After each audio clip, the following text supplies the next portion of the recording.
Hello, everyone, and welcome to the Easy English Podcast. My name is Emma. And I'm Jack.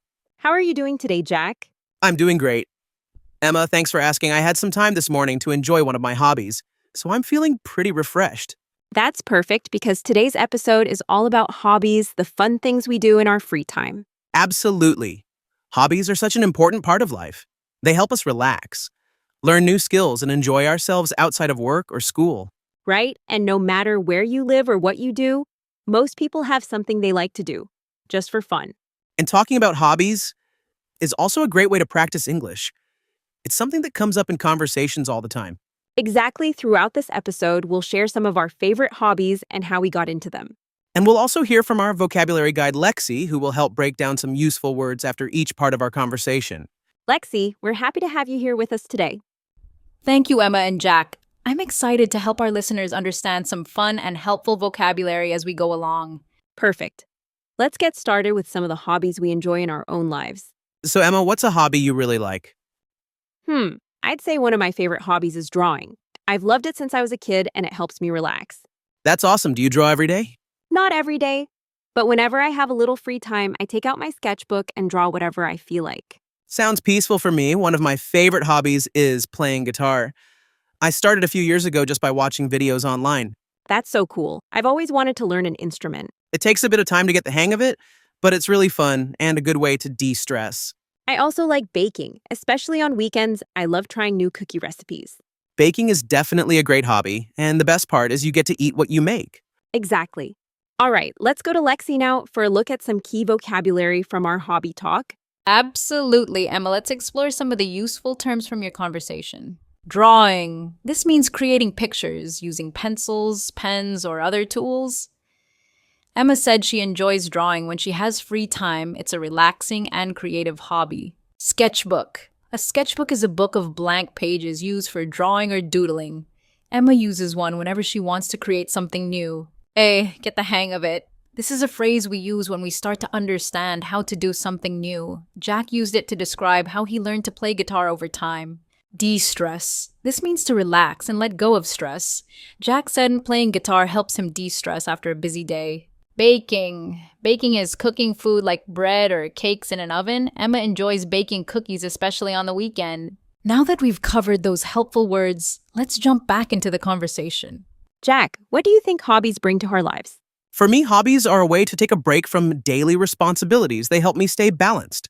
I agree, sometimes when I feel overwhelmed, drawing or baking helps me clear my mind. And hobbies are also a way to learn new things since I started guitar. I've improved my focus and creativity. That's great.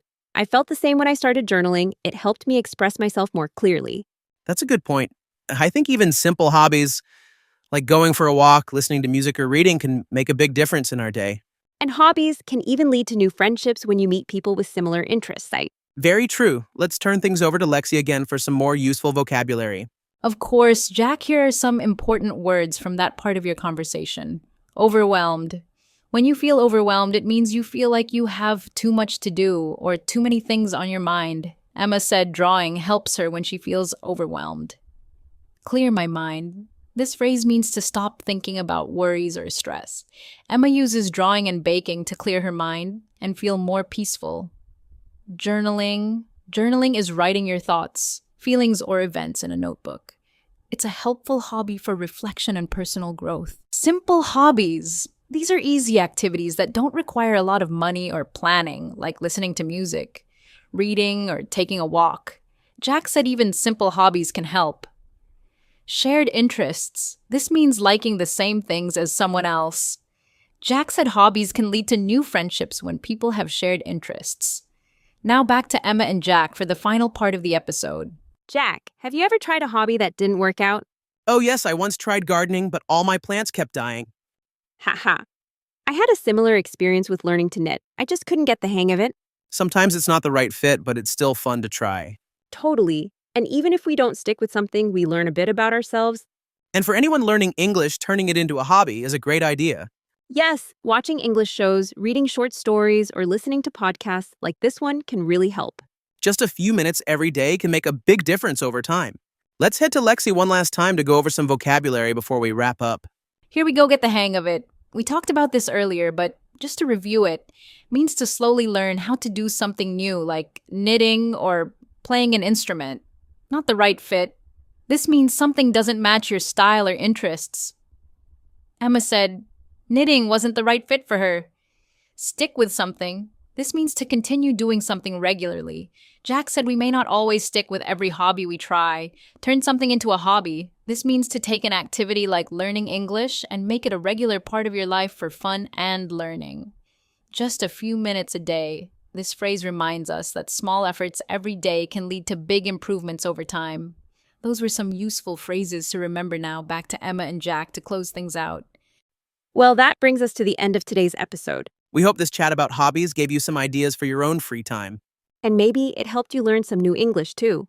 If you enjoyed this episode, please give it a like and leave a comment below telling us about your favorite hobby. And don't forget to subscribe so you don't miss any future episodes. Thanks again to Lexi for helping us understand the vocabulary.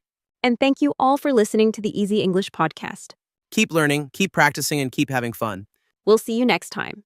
Take care and enjoy your hobbies. Your learning journey doesn't stop here. Click on another video to keep improving your English or explore the playlist we've prepared just for you.